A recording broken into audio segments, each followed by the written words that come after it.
મિત્રો, આજની સવારની પ્રેમી સલામ, જય મસીહ કી.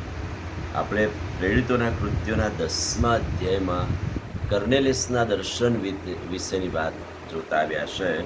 કર્નેલિયસ એ કૈસરિયામાં ઇટાલિયન નામે ઓળખાતી પલટણનો મોટો સુબેદાર, ધાર્મિક માણસ, પ્રભુની બીક રાખનાર, પુષ્કળ દાન ધર્મ કરનાર અને એની સમાજમાં સારી શાખ અને એવી વ્યક્તિ, ધાર્મિક હોવું, દાન આપવું, પ્રાર્થના કરવી, પણ પ્રભુના વચનનું શિક્ષણ એને જરૂરી હતું. અને એ મારફતે, કર્નેલિયસની મારફતે વિદેશીઓમાં કામ શરૂ થાય માટે પિત્તરને પ્રભુએ અગાઉથી દર્શન આપ્યું, બીજી તરફ કર્નેલિયસને દર્શન આપ્યું. એટલે તમે જોજો પ્રેરિતોના કૃત્યોનો 10મો અધ્યાય અને તેના 1 થી 8 વચનોમાં પ્રભુ જાણે કે કર્નેલિયસને કહી રહ્યા છે કે તું જા અને પિત્તરને તેડી લાવ.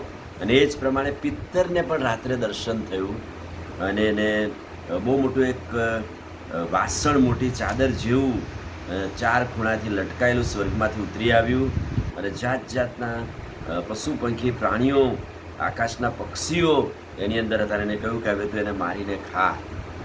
જોકે એ અર્થ એવો નહોતો કે પિત્તરને માંસ ખાવાનું કહ્યું, પણ એ મારફતે પ્રભુ એક દર્શન આપવા માંગતા હતા. અને પિત્તરે કહ્યું કે હું એ કરી શકતો નથી.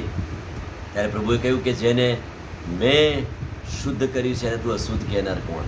અને એ મારફતે કર્નેલિયસ વિદેશીઓમાં કામ થાય એટલા માટે પિત્તરને અગાઉથી પ્રભુએ દર્શન આપ્યું. અને તમે જુઓ પ્રેરિતોના કૃત્યોમાં 10મા અધ્યાય આખો એ કર્નેલિયસને પિત્તરના દર્શનને વાતચીતની વાત છે. અને એ જ પ્રમાણે જ્યારે પિત્તરને તેડી લાવવામાં આવ્યો, એના ઘરે આવ્યો અને ઘરે બેઠા સંગત કરી અને કર્નેલિયસે બધી વાત દર્શનની જણાવી, ત્યારે પિત્તરે પણ, તમે વાંચજો 28મું વચન, તેણે તેઓને કહ્યું કે તમે પોતે જાણો છો કે બીજી કુળના માણસની સાથે સંબંધ રાખવો અથવા તેને ત્યાં જવું યહૂદી માણસને માટે ઉચિત નથી, પણ દેવે મને દેખાડ્યું છે મારે કોઈ પણ માણસને નાપાક અથવા અશુદ્ધ કહેવું નહીં. અને 34મા વચનમાં એ પોતે કહે છે કે દેવ પક્ષપાતી નથી. પ્રભુ બધી સમાજ, બધા લોકોની મધ્યે પવિત્ર આત્માનું સામર્થ્ય જવા દે છે અને પુનરુત્થાનના સાક્ષી બને છે. અને એટલે અહીંયા કર્નેલિયસના ઘરે એક બહુ સરસ સંગત મિટિંગ થઈ. ચોક્કસ એ ધાર્મિક માણસો હતા, પ્રભુનું બીક રાખનારા હતા, પ્રાર્થનાવાદી હતા. પણ અહીંયા પિત્તરના આવ્યા પછી પવિત્ર આત્માનું સામર્થ્ય આવ્યું. પિત્તરે ત્યાં ભાષણ કર્યું અને 44મા વચનથી અંત ભાગમાં વિદેશીઓ પર પણ પવિત્ર આત્માનું દાન રેડાયું. કેવું સરસ!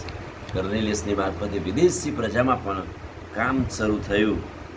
અને ત્યારે 47 અને 48મું વચન, ત્યારે પિત્તરે ઉત્તર આપ્યો કે આપણી પેઠે તેઓ પણ પવિત્ર આત્મા પામ્યા છે, તો તેઓને બાપ્તિસ્મા આપવાની મના કોણ કરી શકે?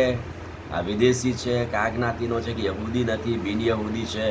ના, એને એની પર પવિત્ર આત્માનું સામર્થ્ય આવ્યું ત્યારે બાપ્તિસ્મા આપવાની વાત આવી. 48મું વચન, તેણે ઈસુ ખ્રિસ્તના નામે તેઓને બાપ્તિસ્મા આપવાની આજ્ઞા આપી. પછી તેઓએ કેટલાક દિવસ ત્યાં રહેવાની તેઓને વિનંતી કરી.